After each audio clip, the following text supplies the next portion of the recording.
Hi guys, today we're going to look at why the Middle Ages are called the Middle. Where did it come from? You see, a long time ago, around about the year AD 200, Europe was a very different place from what it is now.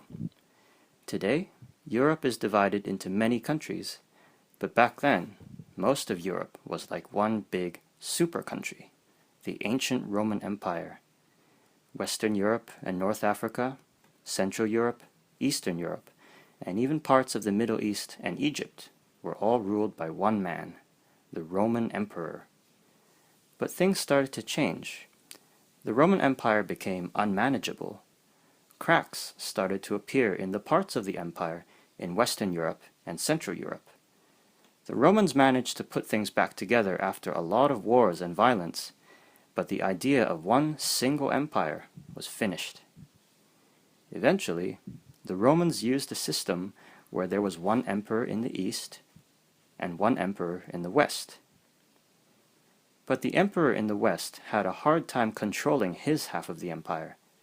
It was also hard to control his soldiers, because after a while, most of them were foreign mercenaries who were loyal to their own commanders, not to the emperor in the west.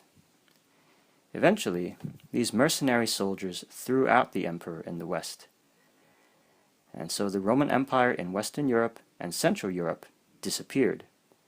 It was replaced by many small kingdoms, the ancestors of England, France, Spain, Germany, and others. This was the start of the Dark Ages in Western Europe and Central Europe. Now, why do we call them dark? To be honest, it's not a very accurate term. The term Dark Ages was invented by thinkers from a later period, but for most people in Western Europe and Central Europe during the Dark Ages, life continued as normal. Most people were still farmers, and they still worked the land. But there were two ways that the Dark Ages were a bit darker than before. Things did not change much for the farmers, but things did change for the rich and powerful. During the time of the ancient Roman Empire, rich and powerful people were landlords, poets, thinkers, and government officials. But over time, this changed. By the time the Dark Ages began, the rich and powerful were warriors who were touchy and violent. So in that sense, the Dark Ages were a bit darker than before. Also, during the Dark Ages, education and thinking slowed down a little bit. Most thinking and writing was done by monks, not by full-time thinkers. The monks often tried to copy the old ideas of the past, rather than come up with their own. So in that sense, the Dark Ages were a little bit less impressive than before. But still, it's not an accurate term. Civilization in Western and Central Europe during the Dark Ages changed a little bit, but it's hard to say that it became much worse than before. Life changed for the rich and powerful, and we tend to focus on the rich and powerful a lot more than on normal people.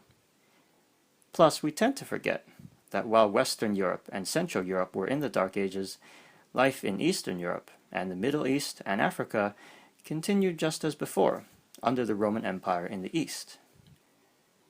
So, let's put it all together. Where did the term Middle Ages come from? Around about the 1330s, an Italian thinker called Petrarch fell deeply in love with the Greco-Roman past. For him, the Greco-Roman civilization was good, and everything after that was bad. He came up with this idea that there should be a revival of Greco-Roman civilization, a rediscovery and rebirth of Greco-Romanness. This was the beginning of what we would later call the Renaissance. But unfortunately for everything that happened between the Greco-Roman age and Petrarch, it would be thought of as a weird in-between middle period, where times were bad and people forgot how to be civilized. And so that period would be called the Middle Ages. That's all for now. See you guys next time.